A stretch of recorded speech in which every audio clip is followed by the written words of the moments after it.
요새 코로나로 이렇게 해를 거듭하다 보니까 아프신 분들이 많이 계십니다. 또 병으로 고생하시는 분도 계시고요. 그래서 그런 생각을 해봤습니다. 지난 한 주 동안 묵상하면서 이렇게 아픈 환자들을 병간호하는 가족들은 어떨까 이런 생각을 가져보게 됐습니다. 여러분 이렇게 주변에 아프신 분이 계시면 병간호하는 아마 가족분들 많이 힘드시지 않을까요? 제가 그런 추억을 한번 떠올려 봤어요. 제가 이렇게 대학교 다닐 때 저희 할아버지께서 중풍병으로 고생을 하셨어요. 광주 전대병원에서 뇌수술하시고 제 기억으로는 거의 한 4개월 정도 전대병원에 입원해 계셨는데 그때 저희 부친께서 이제 막 개척을 시작하신 단계였습니다. 제가 또 집안의 장남이고 장손이다 보니까 아버지의 호출을 받아가지고 뭐 거의 반강제적으로 병원에 들어가게 된 거예요. 그리고 할아버지가 병원에서 퇴원할 때까지 오랫동안 병간호를 했던 그런 기억이 있습니다. 병간호를 할 때 그때 제가 대학생 신분이다 보니까 게다가 그 학기 중이었는데 뭐 저희 아버님 그 주관이 일단 무조건 너가 아들이고 큰아들이고 장남이고 장손이니까 또 집안에 또 장자니까 네가 할아버지를 대신해서 맡아야 된다. 그래서 그냥 들어가게 된 거예요.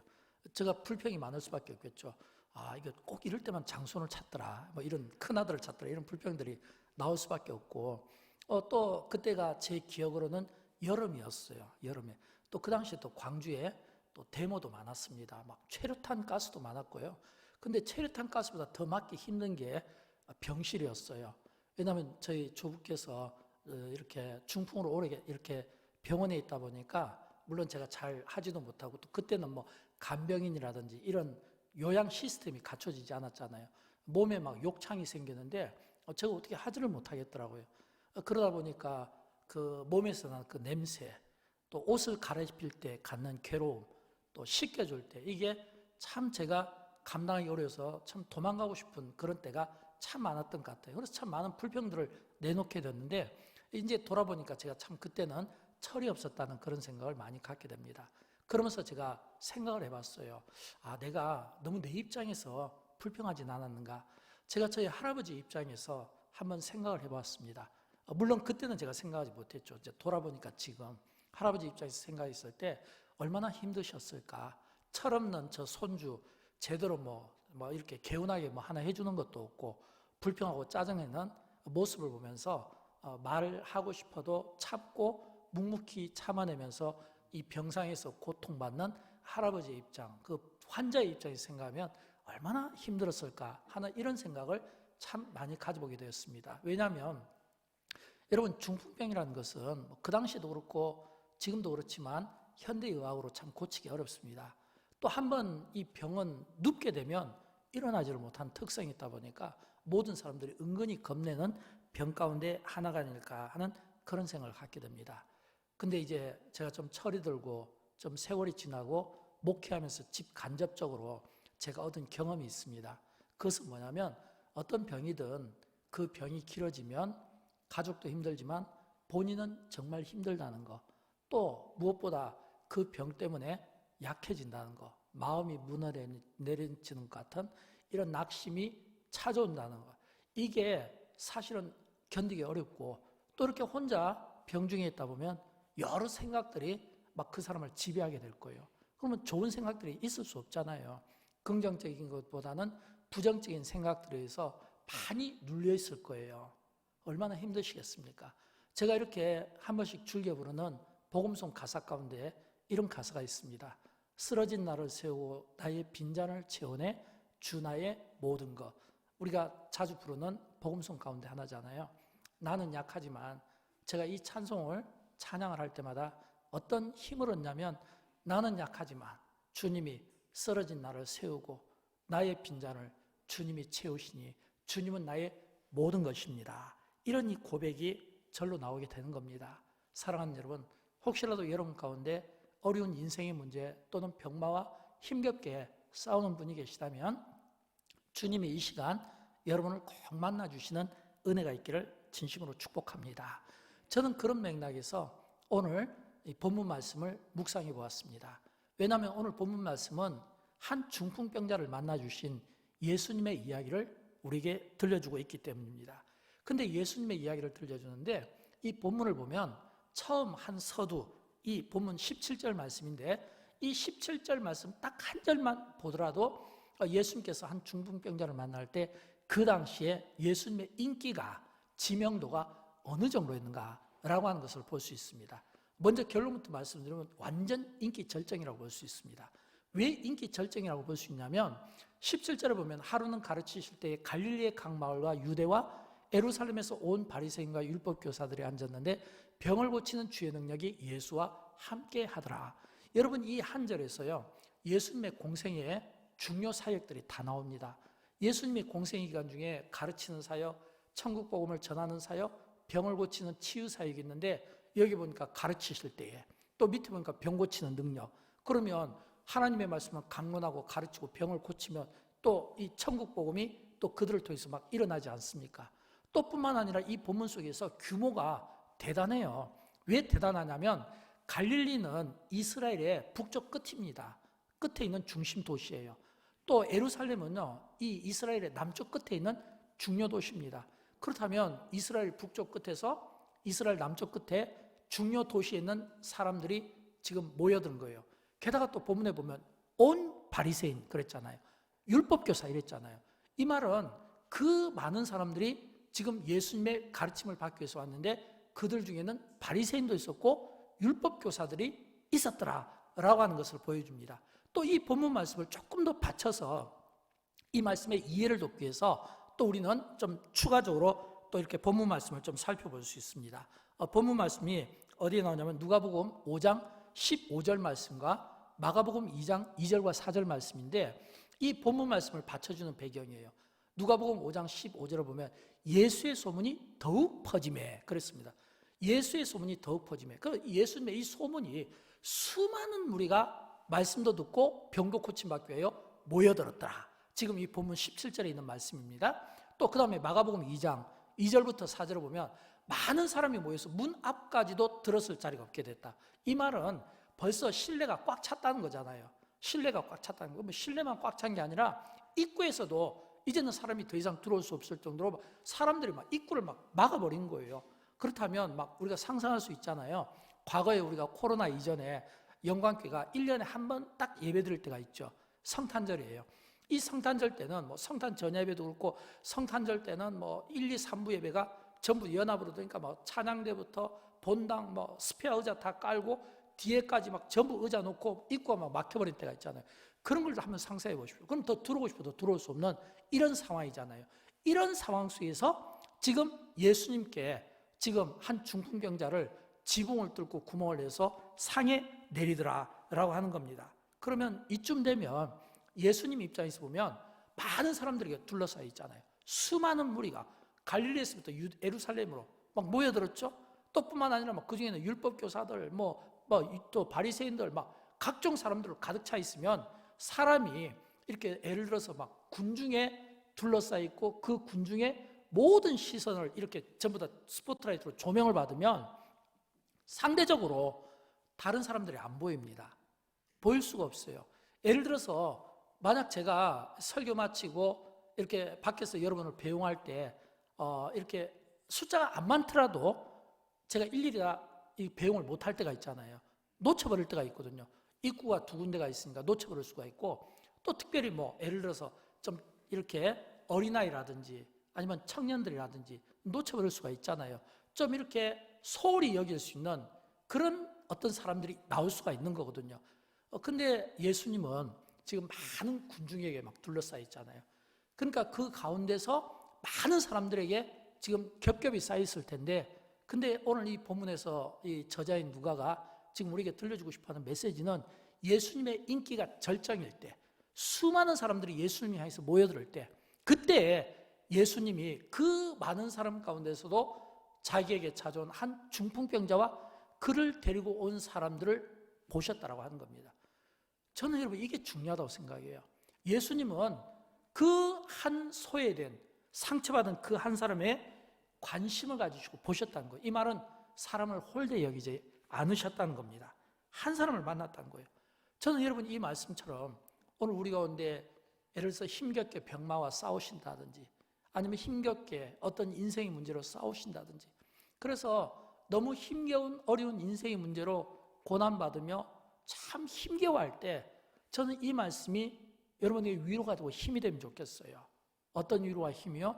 한 중풍병자에게 예수님께서 시선을 놓치지 않은 것처럼 여러분의 그 고난의 현장에 또는 병마와 싸우시는 그 현장에 주님이 우리를 찾아와 주시고 만나 주시는 이 은혜를 통해서 우리가 위로와 힘을 얻으면 좋겠다라고 하는 겁니다.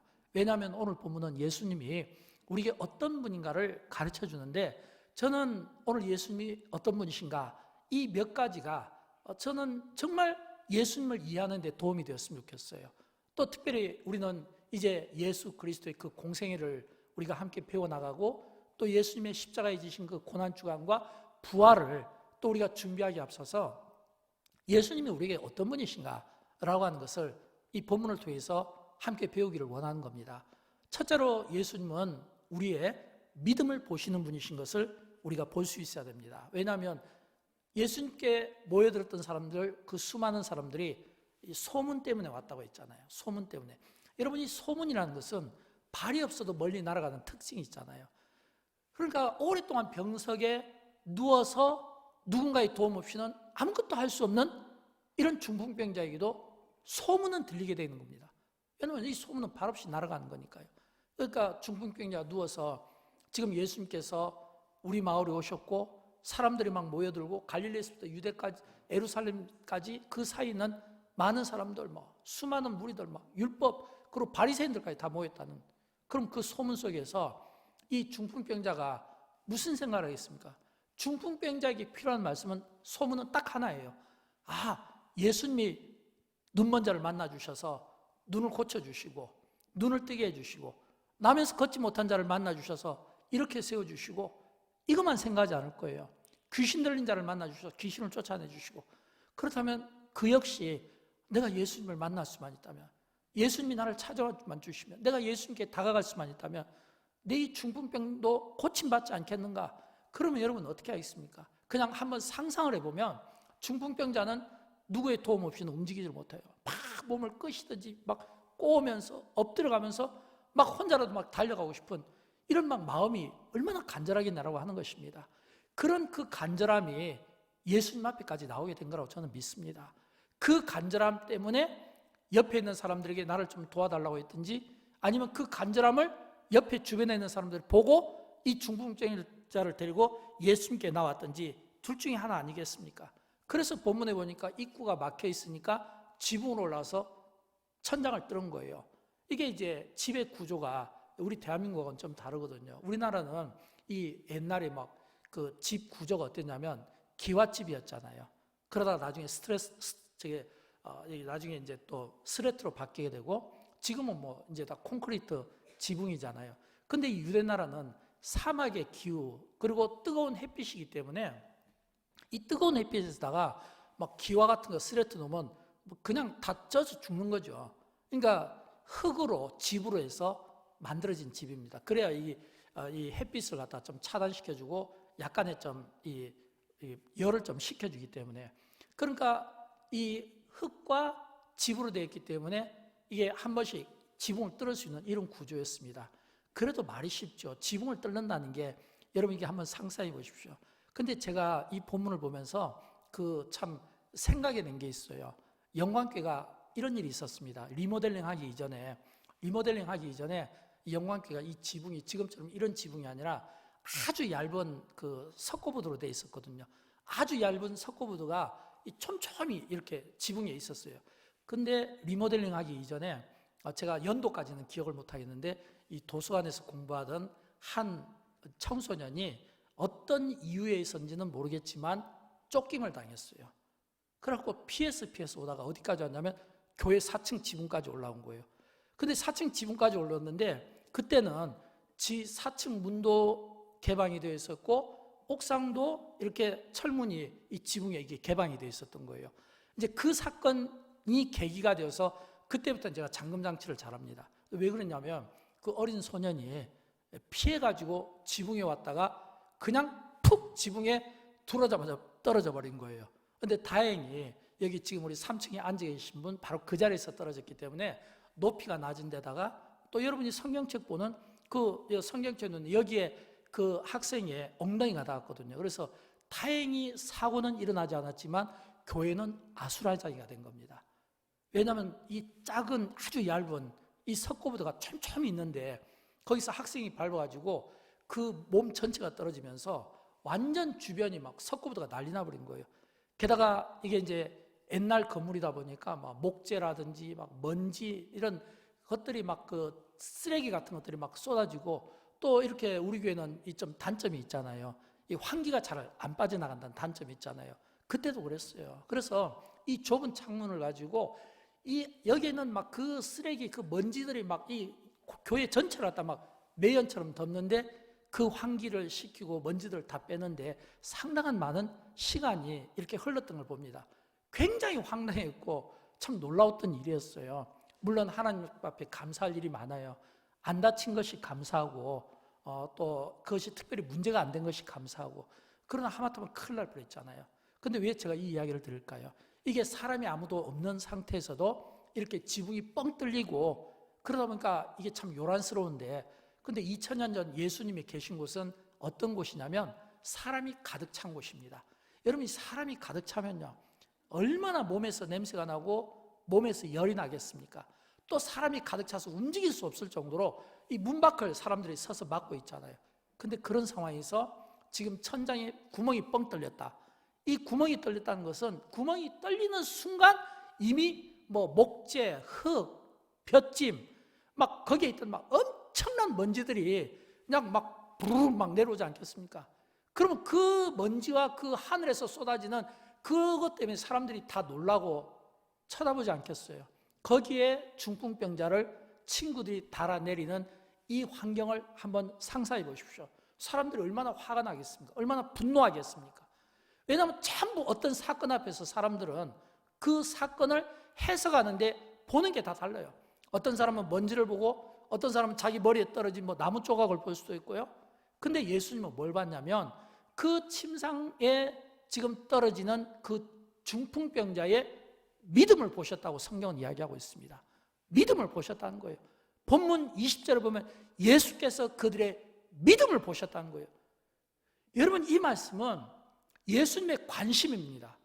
여러분, 예수님은 우리의 어디에 관심을 두고 있냐면 믿음에 관심을 두고 있는 겁니다.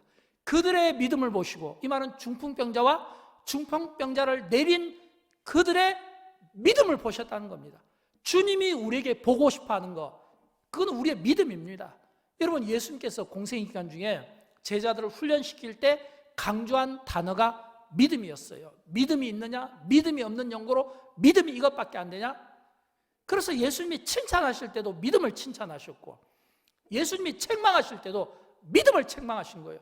그것은 예수님의 관심이 믿음에 있었다는 겁니다. 이 말을 바꿔 이야기하면 우리가 훗날 주님 앞에 섰을 때 믿음을 판단받게 될 날이 온다는 겁니다. 이 말을 바꿔 이야기하면 주님이 우리를 판단하실 때 우리의 믿음을 판단하시기 전에 우리의 믿음을 할 수만 있으면 보여주는 것이 좋고 증명하면 좋고, 기회가 될 때마다 우리의 믿음을 증명하고 우리의 믿음을 보여주는 것이 저는 중요하다고 생각합니다. 여러분, 어떤 믿음을 갖고 계십니까? 우리가 믿음을 이야기할 때 사람마다 다 다르지만 저는 이 세 가지 기준이 있다고 생각합니다. 거짓 믿음, 똑같은 믿음을 생각하지만 거짓된 믿음이 있어요. 또 약한 믿음이 있어요. 온전한 믿음이 있어요. 거짓 믿음이라는 것은 예수님 당시에 예수님께서 말씀하신 그 강론을 받아들이지 못하고 마음을 닫아버리면 그 거짓 믿음이 되겠죠. 또는 예수님께서 행하신 기적을 보고도 믿지 않으면 거짓 믿음을 되겠죠. 누구를 가리킬까요? 예를 들어서 바리새인이라든지 율법 교사들, 그들은 주님의 말씀을 믿지 못하고 기적을 믿지 못하니까 거짓 믿음이잖아요. 그런가 하면 또 약한 믿음이 있어요. 약한 믿음이라는 것은 내가 사람들 틈에 껴서 내가 그리스도인이라는 것을 내가 당당하게 밝히지 못한 것, 내 신분을 밝히지 못한 것, 신앙생활을 하지만 내가 신분을 밝히지 못하는 그런 약한 믿음을 가진 자들도 있다고 하는 겁니다. 또 그런가 하면 온전한 믿음이에요. 온전한 믿음은 이거는 내 속사람이 육의 사람이 아니라 영의 사람, 내가 육을 따르는 것이 아니라 영의 본능을 따르는 것, 다시 말하면 예수 그리스도의 삶과 모범과 그 교훈을 내가 온전히 따르고자 하는 마음이 있을 때는 이건 온전한 믿음이 되겠죠. 한번 여러분 스스로에게 질문해 봅니다. 나는 어떤 믿음을 가졌나? 그리고 저는 이 자리에 있는 여러분 모두와 다 우리의 육을 죽이고 우리의 영을 따르는 속사람의 우리의 영으로 가득 차 있는 이런 영적 충만한 예수의 이름으로 충만한 이런 온전한 믿음으로 하나님 앞에 저와 여러분이 영광 올려드릴 수 있기를 주님의 이름으로 축원드립니다. 그날의 주님이 여러분의 믿음을 판단하실 때 아무개 집사 성도는 참 온전한 믿음이었어, 이런 판단이 있으면 좋겠어요. 그 다음에 두 번째는 주님은 우리를 사랑으로 대하시는 분입니다. 여러분 중풍병자를 보고 사람들은 다 막 황당해했을 거예요. 근데 예수님은 믿음을 보셨다고 했거든요. 믿음을 보시고 그 다음에 예수님께서 어떤 말씀을 해주시냐면 20절에 보면 이런 말씀을 해주셔요. 이 사람아 내 제사함을 받았느니라. 이거는 굉장히 친근감이 있습니다. 지금 이 말씀은 예수님이 꾸지르거나 지금 혼낸 것이 아니라 지금 편안하게 해주고 싶었던 거예요. 이 말씀하고 똑같은 내용이 마태복음 9장 2절에 나와 있는데 작은 자야 안심하라 이렇게 되어 있습니다. 작은 자라는 것은 아들아 이런 뜻이 있어요. 아들아. 또 안심하라 이거는 뭐냐면 지금 이 중풍병자 입장에서 보면 아까 제가 이 중풍병자 입장에서 한번 환자 입장에서 생각해 보라고 했잖아요. 여러분 환자 입장에서는 얼마나 긴장되고 두렵고 그 많은 사람들의 그 시선 속에서 얼마나 눈총이 따갑고 불편하고 마음이 괴롭겠습니까? 모든 사람들이 지금 공중에 있는 자기를 보면 어떻게 했냐라고 하는 겁니다. 그런데 예수님께서 안심하라 이 이야기는 지금 혼내거나 꾸중할 의도가 아니라 오히려 주님이 그 중풍병자의 불편한 상황을 지금 이렇게 뭐냐면 따뜻하게 맞아주신 거예요. 많은 사람들 앞에서 안심하라 이 이야기는 매우 친근하게 친밀하게 다가가시며 사랑으로 말씀하시는 예수님의 모습을 우리가 볼 수 있어야 된다라고 하는 것입니다. 세 번째는 예수님은 우리 마음에 생각을 하시는 분입니다. 오늘 본문 22절에 보면 예수님께서 이 말씀을 해주시는 거예요. 예수께서 그 생각을 하시고 대답하여 이르시되 너희 마음에 무슨 생각을 하느냐. 여러분 이 말씀은 지금 예수님께서 의도하실 때 지금 상대를 두고 말씀하신 거예요. 누구일까요? 20절에서 이 사람아 내 제사함을 받았느니라. 내 제사함을 받았느니라. 이 이야기는 예수님께서 이 제사함에 권세가 있다는 걸 말씀해 주신 거예요. 그런데 예수님께서 이 제사함에 권세가 있다는 것을 말씀하실 때 누가 불편하게 생각하겠습니까? 아까 믿음에 대해서 말씀드렸잖아요. 예수님의 가르침을 믿지 못한 자들, 예수님이 행하시는 일들을 믿지 못한 자들, 거짓 믿음을 가진 자들, 그들이 누굽니까? 바리새인들, 서기관들, 율법교사들, 그들이 생각하는 이 제사함의 권세는 하나님만에게 있는 겁니다. 하나님께 있는 이 제사함의 권세를 가지고 지금 예수 그리스도께서 제사함의 권세를 선포하니까 이걸 못 받아들이는 거예요.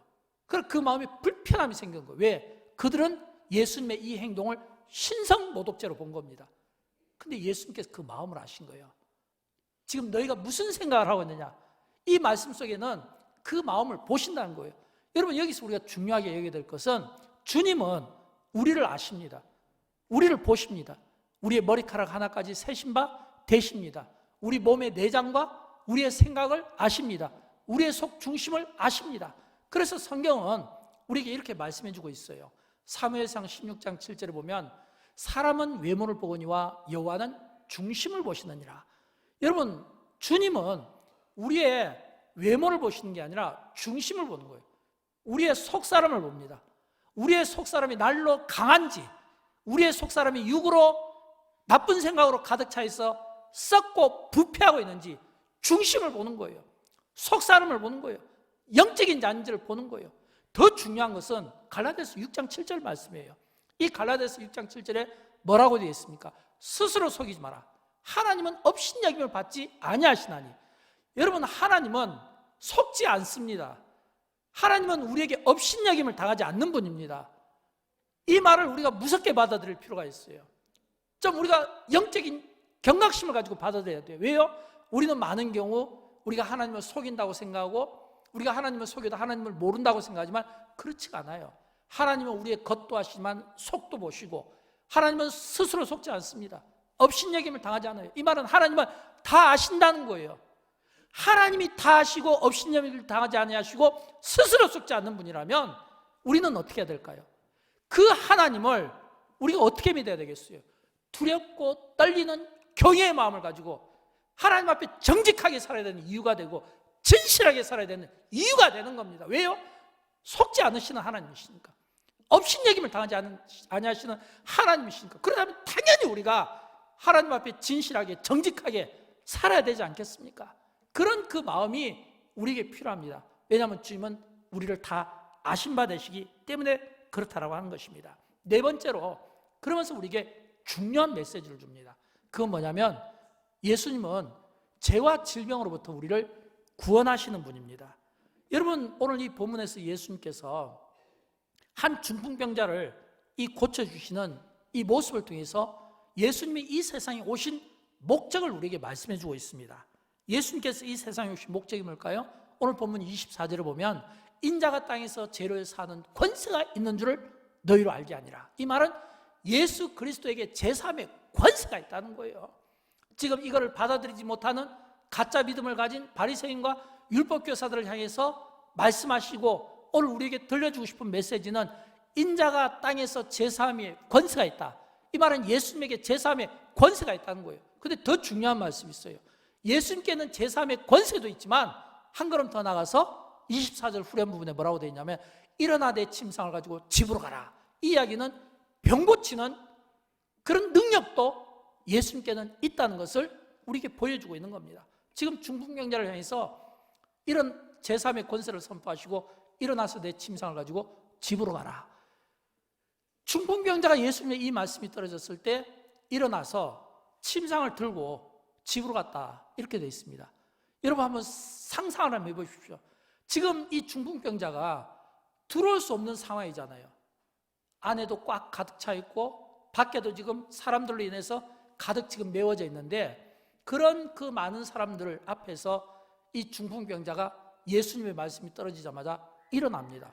기적이죠. 침상을 메고 그 많은 사람들을 헤집고 나간다고 한번 상상을 해보십시오. 이건 진짜 기적도 이런 기적이 아닐 수가 없는 거예요.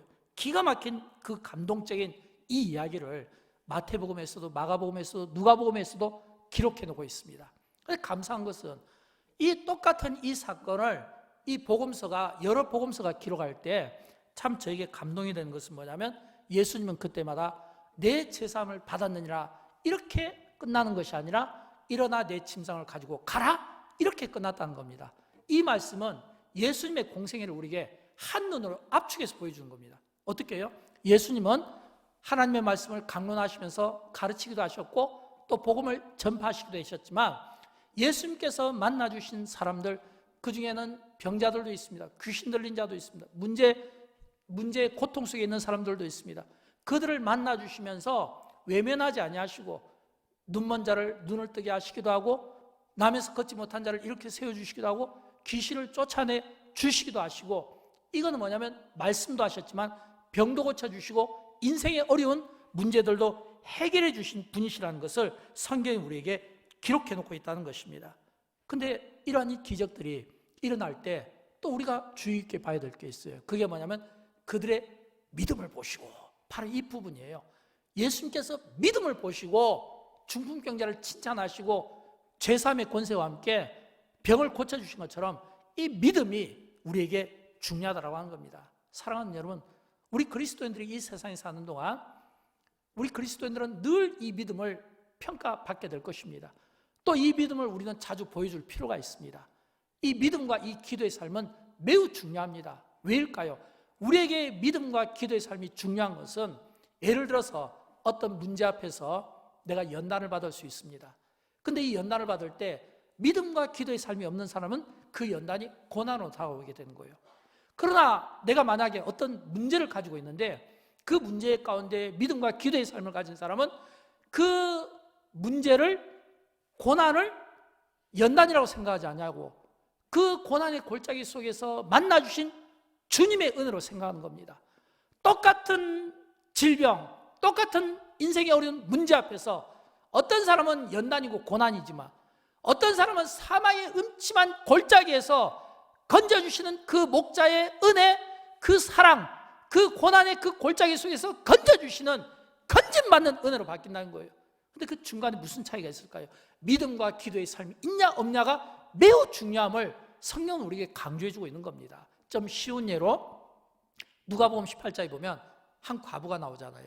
근데 이 과부가 불의한 재판관 앞에서 자기의 원한을 풀으려고 계속 그냥 쪼고 있거든요. 그래서 이 불의한 재판관이 그 불의에서 하나님도 무시하는 관원이었는데 이 과부의 이 소원을 안 들어줄 수가 없게 된 거예요. 그래서 결론을 이렇게 내는 거예요. 누가복음 18장 8절에서 우리 같이 한번 읽어보도록 할까요?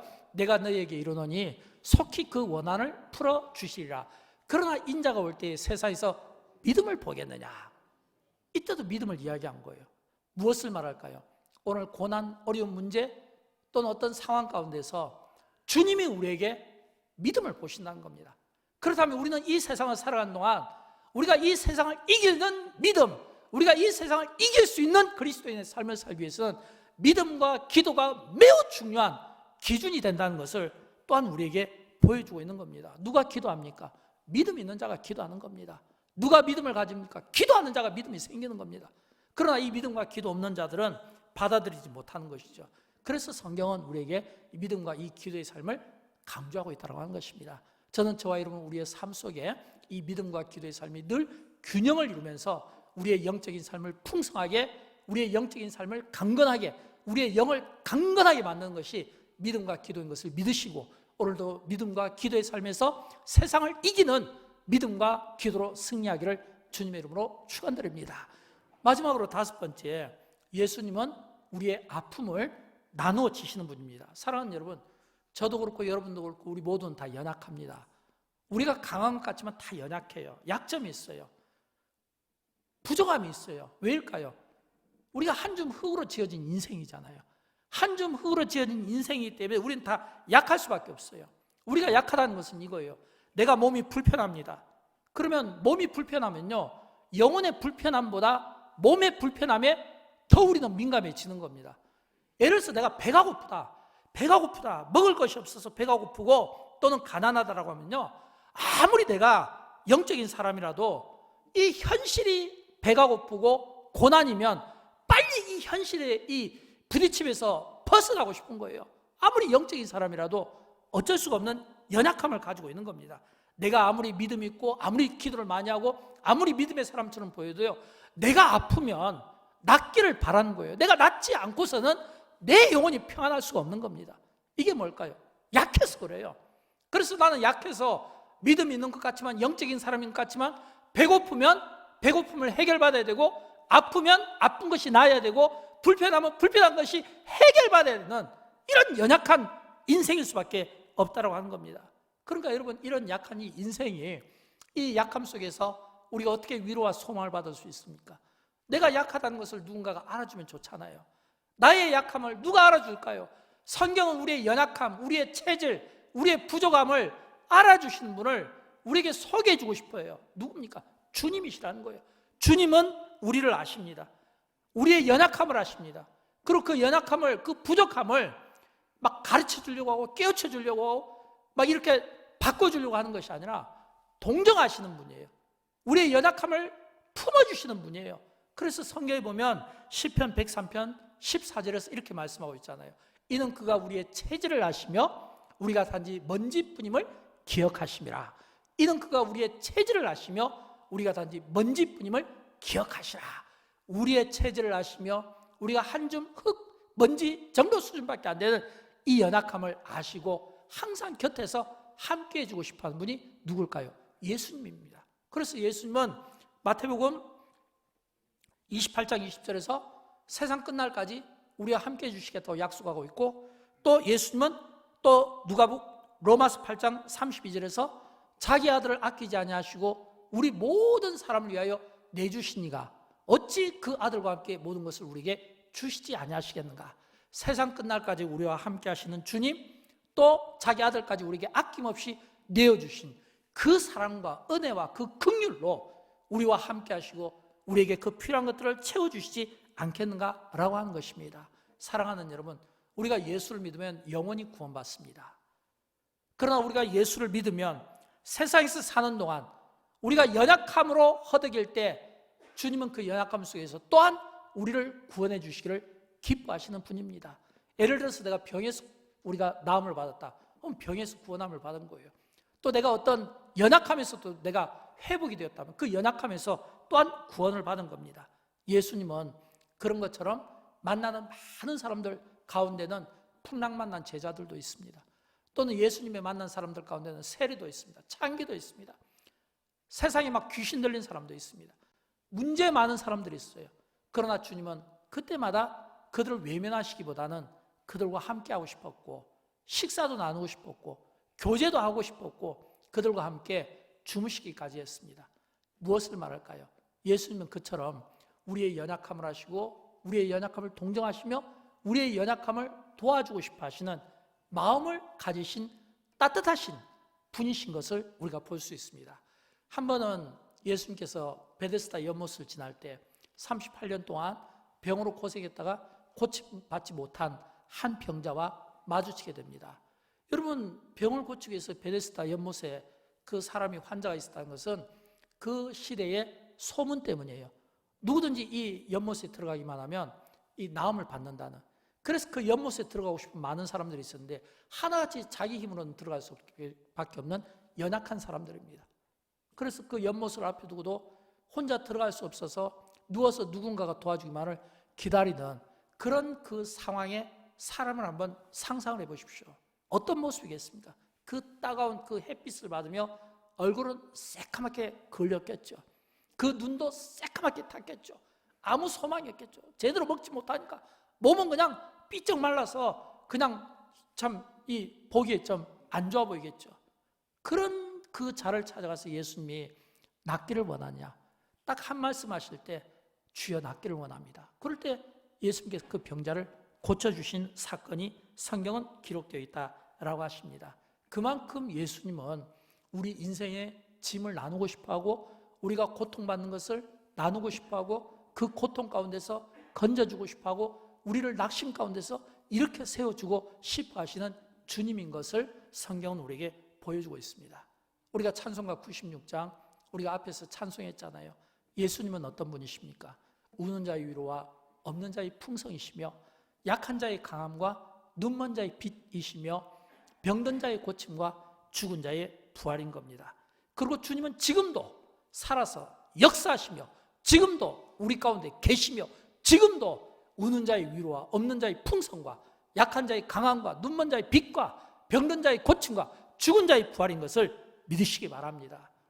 사랑하는 여러분, 문제가 있으십니까?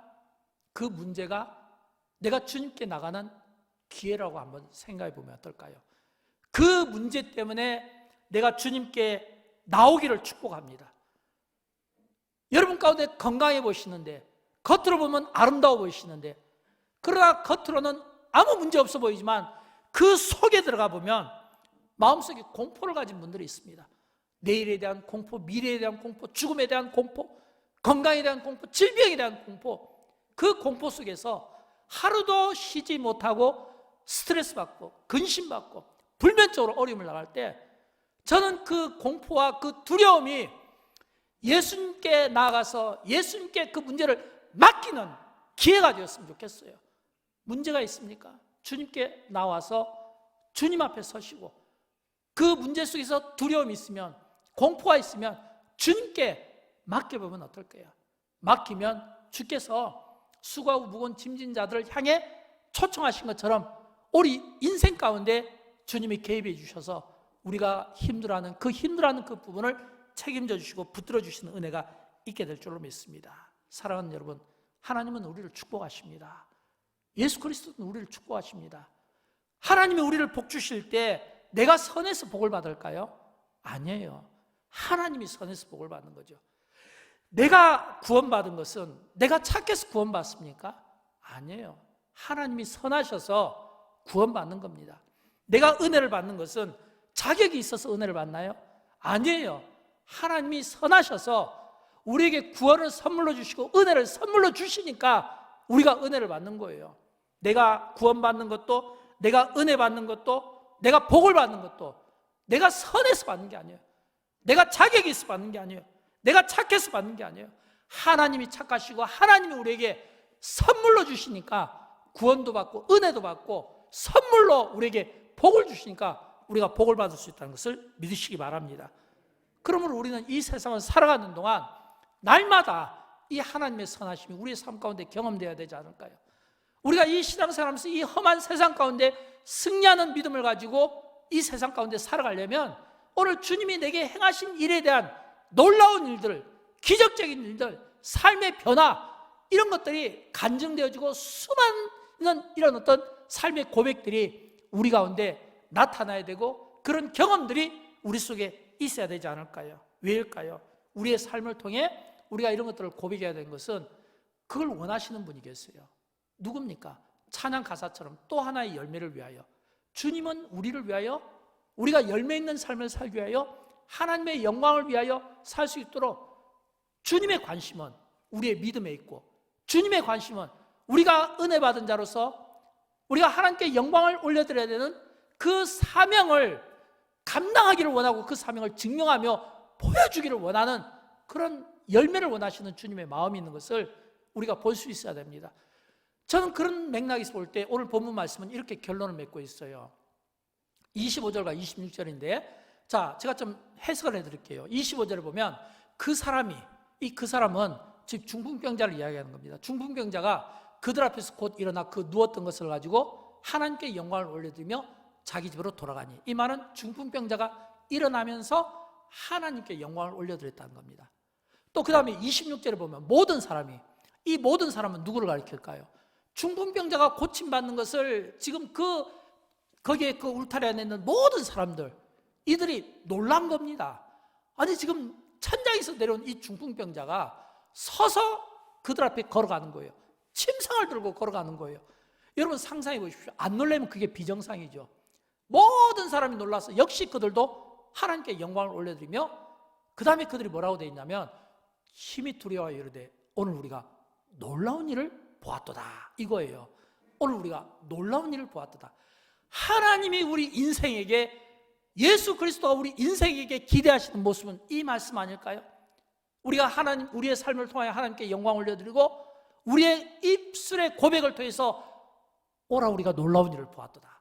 여러분, 우리가 놀라운 일을 보았도다. 저는 이게 삶의 간증이 되면 좋겠고요, 이게 전도가 되었으면 좋겠어요. 이런 증인의 삶을 살았으면 좋겠어요. 저는 저와 여러분의 믿음과 삶과 기도가 하나님이 여러분에게 많은 은혜들을 베풀어 주셔서 병고침의 은혜, 기도 응답의 은혜, 또는 문제 해결의 은혜, 또는 자녀들의 어떤 회복의 은혜, 이런 은혜들을 통해서 하나님이 하신 일에 대해서 하나님께 영광을 올려드리며 야 우리가 놀라운 일을 보았다, 이거예요. 이것이 어떤 특정한 한두 사람의 소수의 이야기가 아니라 모든 사람들이 그랬던 것처럼, 저는 영광교회가 예를 들어서 한두 사람 담임 목사나 이런 어떤 장로님이 아니라 모든 성도들이 동일한 고백을 했으면 좋겠어요. 와 놀랍다, 우리가 지금 놀라운 일을 본 거야. 이런 놀라운 일을 보았다고 하는 이 고백이, 이게 하나님께 영광을 올려드리고 이게 열매고 이게 믿음의 결과고 이게 많은 사람들이 그리스도의 복음이 증거되는 초석을 만들어 놓는다라고 하는 겁니다. 이게 오늘 저와 여러분의 삶에서 너무너무 중요하지 않을까요? 여러분, 수가성의 여인이 예수님을 만나고 동네에 가서 와보라 내가 예수 그리스도를 만났다, 이거예요. 여러분, 지금 이 중풍병 환자가 지금 일어나 걸으면서 하나님께 영광을 올려드리며 침상을 들고 간 것이 이게 증거입니다. 이게 표적이에요. 이게 기적이에요. 이게 지금 전도예요. 봐라, 내가 일어났지 않느냐, 내가 병고침 받지 않느냐, 내가 지금 침상을 들고 가지 않느냐, 이게 기적이에요. 이걸 보는 모든 사람들이 놀랍더라라고 하는 겁니다. 저는 저와 여러분의 삶 가운데 기적이 있으면 좋겠습니다. 저와 여러분의 삶 가운데 그 기적을 우리가 목격하고 야 내가 놀라운 일을 보았다 라고 했으면 좋겠습니다. 사랑하는 여러분, 이제 우리가 얼마 있지 않으면 예수 그리스도의 이 고난과 그리고 십자가, 부활을 우리가 사건을 묵상하고 또 우리가 부활주를 맞게 될 겁니다. 여러분, 부활이 있기 전에는 이 부활의 영광 앞에는 십자가의 고난이 있다는 것을 기억하셔야 되겠죠. 또 우리는 이 부활주일날 또 부활절 프로젝트를 통해서 또 우리가 어려운 이웃들을 돕고 선교를 하고 또 많은 고난받는 분들을 돕게 될 텐데, 저는 우리가 이런 거룩한 일을 할 때 우리의 마음가짐이 오늘 이 시대에 고난받고 어림당하는 모든 사람들 안에서 어떤 마음을 가져야 될까요? 그들의 그 아픔과 그 고난을 내가 안고 그분들의 그 십자가를 내가 짊어지고 내가 그분들이 회복할 수 있도록 부활의 이 기쁨이 그 삶 속에서 회복되고 부활의 뜻이 다시 살아난다는 거잖아요. 다시 살아난 것처럼 우리의 삶이 다시금 살아나고 다시금 어게인되고 다시금 새롭게 되어지는 이런 놀라운 영과 육의 삶의 회복과 모든 삶의 고통 가운데서 회복이 저는 진짜 일어났으면 좋겠고요. 와, 놀랍다, 정말 우리가 놀라운 일을 보았다 라는 이 이야기가 한두 사람의 고백이 아니라 영광교회를 통해서 이 지역과 민족과 세계에 이런 아름다운 이 고백들을 울려 퍼지는 놀라운 역사를 일으키는 그 거룩한 중심에서 쓰임받기를 주님의 이름으로 축원드립니다. 우리 함께 일어나실까요? 함께 찬양할 때 오늘 찬양은 예수의 이름 높이세요. 여러분, 우리가 높일 것은 예수의 이름이죠. 자랑할 것도 예수의 이름입니다. 또 우리가 십자가를 자랑하고 또 예수를 자랑하고 그 이름을 높이면서 이 부활주를 준비하면 좋겠고요. 특별히 고난받고 어려운 분들을 향해서 주님이 그 이름이 역사되고 증명될 수 있도록 주인공이 되시고 선포하는 데 쓰임받기를 원합니다. 함께 찬양하도록 합니다.